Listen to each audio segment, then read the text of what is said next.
안녕하십니까, 카이로입니다. 지난주는 튀니지에서 촉발된 자스민 혁명이 6개월째를 맞는 주간이었습니다. 최근 들어 한국에서는 시민혁명 이후 중동발 뉴스에 대해서 관심이 조금씩 줄어들고 있습니다만, 이집트를 비롯한 중동 각국에서는 시민혁명 이후의 정치 그리고 사회개혁을 둘러싼 진통들이 계속되고 있습니다. 먼저 혁명의 성지가 된 카이로의 타흐리르 광장으로 가보시겠습니다. 독재 타도를 외치던 시민들의 함성으로 가득했던 타흐리르 광장. 해방이라는 이름처럼 타흐리르 광장은 여전히 시민들의 해방구로 남아 있었습니다. 시민들은 광장을 막은 채 자체적으로 신분증까지 검사하면서 치안을 유지하고 있었고, 곳곳에서 집회가 열리고 있었습니다.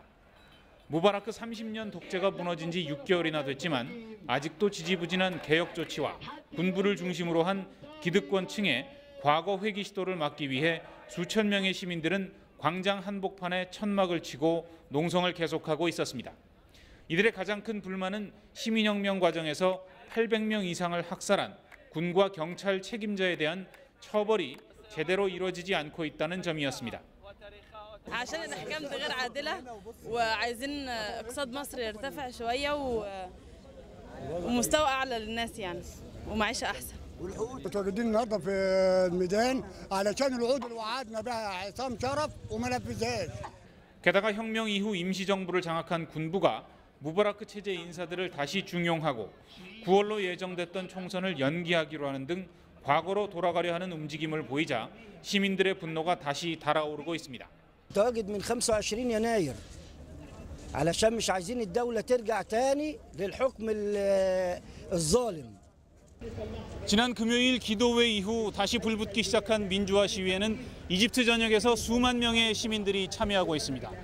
이들은 군부 퇴진과 경제개혁 등 광범위한 요구들을 쏟아내고 있습니다. بقول لهم ايه بقى عايز حق يا حكومه في مرتب معقول يعيشني عايز حق يا حكومه في علاج فعال يعالجني عايز حق يا حكومه في نسمة هوا حلوه زي اللي بتشموها عايز حق يا حكومه في لقمه حلوه زي اللي بتاكلوها عايز حق يا حكومه في كوب ماء نظيف زي اللي بتشربوه عايز حق يا حكومه في سكنه جميله زي اللي ساكنين فيها عايز حق يا حكومه ابسط ولادي. 문제는 이렇게 민주화 시위가 다시 점화되고 있지만 시위를 주도하고 있는 시민사회나 임시정부를 장악한 군부 모두 뚜렷한 리더십을 보여주지 못하고 있다는 데 있습니다.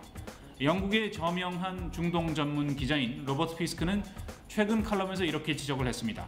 이집트 혁명의 강점은 지도자가 없고 따라서 정권에서 누구를 체포해야 할지 모른다는 점이었던 것처럼 보였다. 그러나 이는 또한 약점으로 드러났다. 리더가 없으니 혁명 이후의 상황에 대해서 아무도 책임을 지지 않고 있다라고 지적을 했는데요. 현재 이집트가 겪고 있는 사실상의 무정부 상태를 표현한 것입니다. 실제로 곳곳에선 이런 무정부 상태로 인한 치안 불안과 사회 혼란이 나타나고 있는데요. 한번 보시겠습니다. 타흐리르 광장에서 군중에 둘러싸인 2명의 남자가 나무에 묶여 있습니다. 시민들은 이들이 군부의 사주를 받은 프락지로 칼을 지니고 광장 안으로 들어와 사람들을 해치려 했다고 주장했습니다. 이들을 경찰에 넘겨서 공권력에 의한 처벌을 받게 하는 대신에 이렇게 옷을 벗기고 나무에 묶는 벌을 주고 있는 건데 일종의 인민재판인 셈입니다. 어느 누구도 리더십을 발휘하지 못하고 공권력이 마비된 상태여서 통제되지 않은 군중 심리, 이에 따른 인민재판이 곳곳에서 벌어지고 있는 것입니다. 이렇게 사회 불안이 이어지면서 가장 큰 타격을 받는 건 역시 서민들입니다. 가뜩이나 경제 상황이 안 좋은 데다가 2주 뒤면 이슬람 성월인 라마단이 시작되는데요. 이 때문에 오히려 서민 경제에 더 주름이 지고 있다고 합니다. 기사 한번 보시겠습니다. 라마단 기간 동안 무슬림들은 해가 떠 있는 낮 시간 동안 철저히 금식을 합니다. 그 대신 해가 지면 가족과 친지가 어울려서 이프타르를 하는 만찬을 하는데 이를 준비하기 위해서 많은 식재료들을 사 모으게 됩니다. 금식 기간이지만 이런 이프타르 문화 때문에 오히려 식품 소비량이 평소의 3배 이상으로 늘어나는 기현상이 일어나고 있는데요. 공급이 달리면서 최근에는 1, 2주 사이에 가격이 2배 이상 폭등한 품목들이 적지 않다. 이 때문에 가뜩이나 어려운 아랍권 서민 생활에 큰 어려움이 있다는 기사가 났습니다.